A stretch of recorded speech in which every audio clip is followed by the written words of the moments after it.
Hello, Malcolm Brady here from Dublin City University. I want to talk to you today about strategy as decision making. This is probably the critical element of strategy. So you can see on the slide here, Yarger's comment that strategy is fundamentally about choices. It reflects a preference for a future state or condition and determines how best to get there. So just the fundamental nature of strategy is about making decisions, making choices. Bernard, the quote on top there, executive decisions are preceded by analysis, but decision itself is synthetic. This reminds us of Bloom's taxonomy of learning, and he suggests that synthesis is a higher order skill than analysis, and evaluation or judgment is a higher order skill again than synthesis. So both of these are involved in making choices. So these are high level skills, not easy to do. Okay, this is very much part of the C part of our PACE framework: purpose, analysis, choice, execution. So we're talking about the choice part. We're in the choice section of our strategy framework. So strategy as such then results in a set of decisions. These decisions must be carried out. There's no point just simply making decisions.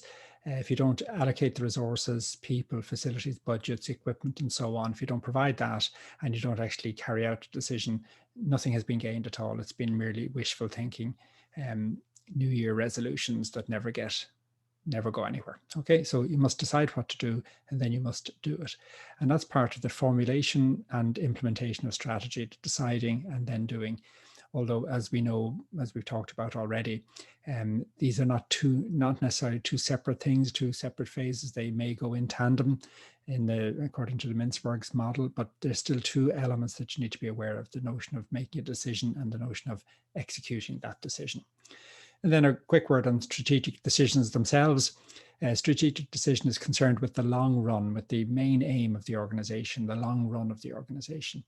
They tend to be difficult to reverse. That's usually a feature of a strategic decision, not easy to scale back or turn back on. Once you go, you're committed to it and it's difficult to get out of. So it's a big commitment. And it generally requires investment, significant investment. Not necessarily always, that's not always the case, but often it does require significant investment. In terms of your personal life, a strategic decision is deciding what school to send your child to. It's concerned with the long run. The next 10 years or so might be tied up with that particular decision. Difficult to reverse. Anyone who's tried to take a child out of a school and move them to another school knows how difficult that is to do. And it requires significant investment on the part of you, your family, the child, and maybe a financial investment as well, depending on the school and so on. Okay, so that would be a strategic decision, not to be taken lightly. And most people don't. Most people spend a great deal of time thinking out that particular decision. Now, we're going to look at a couple of different decision models. The first one is the rational choice model, which is the most well-known. And if we think of decision-making or problem solving, we tend to think of rational choice. So the main elements there are, you know what the problem is, or you set about defining what the problem is, so you know what it is you're trying to do, what you're trying to achieve. So you have a clear problem, then you work out all the alternatives and you have knowledge of all of those. And then you work out the consequences of those alternatives, the expected value, let's say, the benefit and cost and so on of that alternative. You know which alternative you prefer. You have a clear preference order over the different consequences. And then you have some utility function, some rational choice, some basis for making a rational choice, usually some utility function, usually some maximization or optimization type rule. So profit maximization to make the most money, or cost minimization, or time minimization, or whatever, something along those lines. But it's essentially some kind of maximizing or optimizing type function. And that's the general rational choice method. And it's the most commonly known method. It's the one we tend to think of. However, not everybody necessarily goes fully along with this. And Herbert Simon developed a new approach to problem solving that was, is similar, but different in some significant ways. He first of all said that we actually have limitations on what we can process in terms of the number of alternatives we can be aware of, in terms of the consequences, being able to track all of those down and being able to comprehend all of that. So we have cognitive limitations.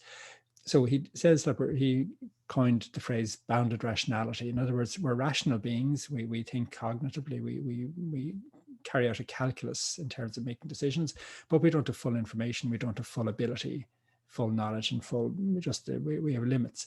So it's bounded. So he called that bounded rationality. So that's the starting point.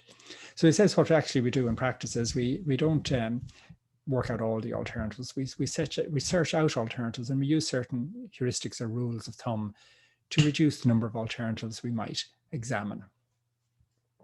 So that's his first step. Search out alternatives. Use these heuristics to kind of whittle it down a little bit to a more manageable number, and then you keep going on this basis until you meet a particular point, an aspiration level, some level that tells you, that's good enough. That's as far as we need to go. And that's your stopping rule for your search process. And you accept this good enough solution. And he terms this satisficing. So he's not talking about optimizing here. He's talking about satisficing, coming to a good enough solution. Okay. If, for example, say in your own life, you're looking for an apartment, you've moved city or moved job and you're looking for an apartment. Well, the rational choice approach is that you would work out all the different possible apartments. You'd have criteria for weighing them all up: lighting, heating, distance from the city, distance from work, number of bedrooms, number of bathrooms, all of this kind of thing, the kind of things you all know about. You've all done this. Satisficing says, well, actually, I'm only going to look within 2 miles or 2 kilometers of where I work. I'm only going to look at 2-bedroom apartments, not 3 bedrooms, not 1 bedroom. I'm going to look at only those with 2 bathrooms. I'm going to look at those only on the top floor or only on the ground floor or whatever it is. So you use these rules of thumb, and that whittles it down to, whatever, half dozen, a dozen or so. And then you might go about looking at those. Again, if you're fully satisficing, you'll just look at 1, 2, 3. Say the third one, you meet all your criteria. You say, that's good enough. I'll take that. The optimizer would look at all 12, write them down and put them down in a spreadsheet, weigh them up against all the criteria and work out a calculation and pick the best one of the 12. Okay, that would be a more optimizing approach. The satisficer will just keep looking until he finds one or she finds one she's happy with, and then you stop. So that's satisficing. And it's been quite significant, Simon's theory on satisficing. A third approach is not to do with, it's going back in the previous slide, we talked about a logic of consequence, where you're looking at alternatives and the consequence and you weigh it up, you make a choice based on that. This is more a logic of appropriateness, where decisions are based on rules. You set out rules, you set out principles. And essentially those govern your behavior, govern your rule, govern your choices, for the whatever time scale that they're in place for. So Kathleen Eisenhardt is one of the people who's fostered this notion. Strategy as Simple Rules is one of her papers. So she says strategy consists of the unique set of strategically significant processes and a handful of simple rules that guide them.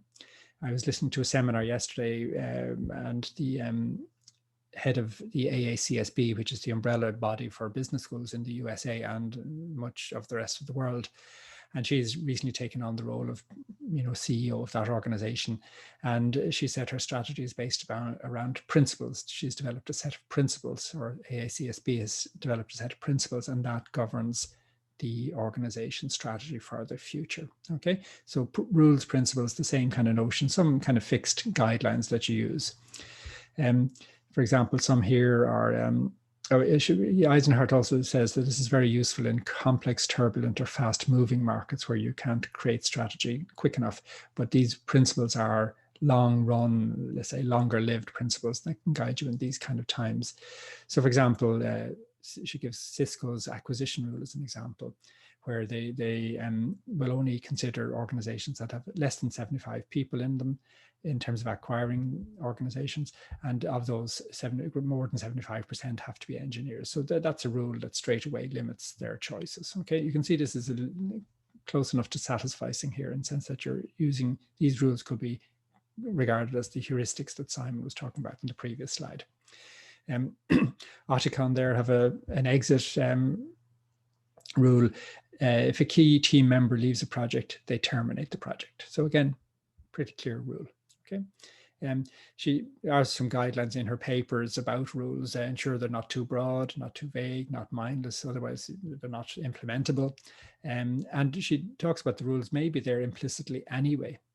And part of a rule-based approach is to actually make those rules explicit. Okay, so that's a rule-based approach or principles-based approach, and we've seen that in some of our readings as well. Martin talked about Rumelt talks about a guiding policy, and Martin talks about a simple strategy statement. So these are kind of rule-based approaches.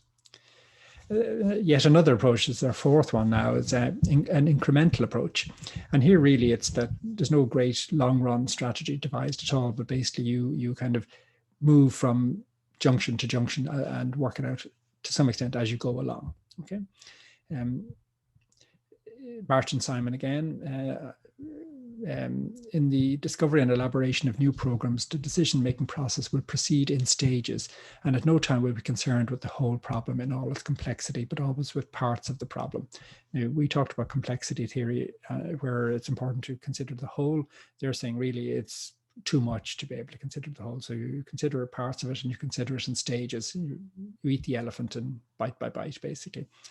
The process of decision is one of successive approximations, constant refinement of purpose, closer and closer approximations of fact, in which only the march of time is essential. Hence, those who make general decisions can only envisage conditions in general and vaguely. And we had this before with Richard Langlois earlier on, where he spoke about the higher you go up the organization, the more you deal with abstractions. And they're similarly talking about this notion of generality and vagueness and abstraction. And that's the way it is as you go higher up the level of the organization, as you're making decisions for greater and greater, let's call it, entities and complexities. Lindblom, who fostered, was one of the first to write about this particular approach. You see there's 1959. Policymaking is a set of successive approximation to some desired objectives in which what is desired itself continues to change under reconsideration. So you can see there the actual objectives change as time goes along. They're not set out in the first place, but you come closer and closer by what you do, by this successive approximation. You come closer and closer to what you're trying to achieve, and you sort of work it out as you go along as well. The Allison reading, the case study by Allison on the Cuban Missile Crisis, talks about this notion of successive approximation also in his political and organization process models. Finally, James Bryan Quinn talks about logical incrementalism, where he says we have already had cognitive limitations when we were speaking about Simon and bounded rationality. Quinn says there are also process limitations in large organizations. They can only do so much. It takes time to do things, to just organize, to get people on board and all of that. So what he suggests a kind of a to and fro model, which he calls logical incrementalism, where senior management provide guidelines, and those guidelines are issued out to the organization. These are, you could argue, these are principles. And then operational managers create projects and submit them to senior management for consideration. And senior management then, this is the third pass, they provide feedback, they might test out certain notions, they might delay projects, or they might can projects. So they have that role. So they provide the guidelines and then they vet the projects. And it's operational managers who actually submit the projects, because they're the ones on the ground and know what's going on in terms of what's actually going on the ground. The final quote by A.G. Lafley from Procter & Gamble, who was head of Procter & Gamble for a long time. And you can see here, he adopted this process. He doesn't mention it here, but you'll see he used the phrase muddling through, which is from Lindblom's quote earlier on there.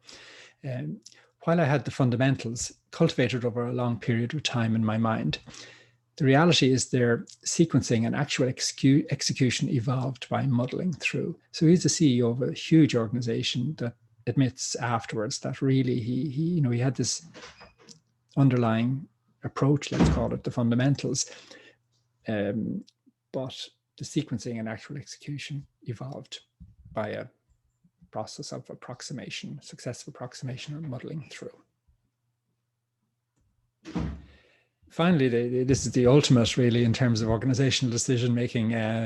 March, Olson, and Cohen talk about organizational decision making as a garbage can. In other words, really nothing structured there at all. I'll read the quote because it's it's a commonly referred to quote, and they're basically saying it's anarchy, and organized anarchies are organizations characterized by problematic preferences, unclear technology, fluid participation.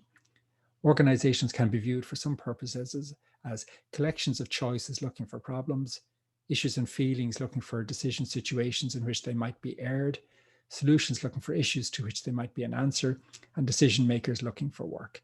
And I think we've all experienced this where, you have this problem situation, you don't know what to do. And then somebody just pulls out of their pocket this solution, okay? And we all know, or everybody around the table knew that solution has been hanging around there for a couple of years, waiting for an opportunity to arrive. And this is it.